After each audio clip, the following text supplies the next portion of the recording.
దా కొత్తగా మా ఇంట్లో అయితే డోర్ వేసి పెడతాం కనుక బయటికి పంపించారు అందుకేదో ఫ్రీడమ్ అక్కడేనా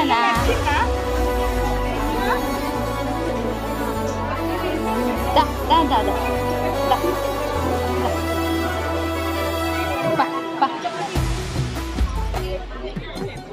అమ్మమ్మ ఏది అమ్మమ్మ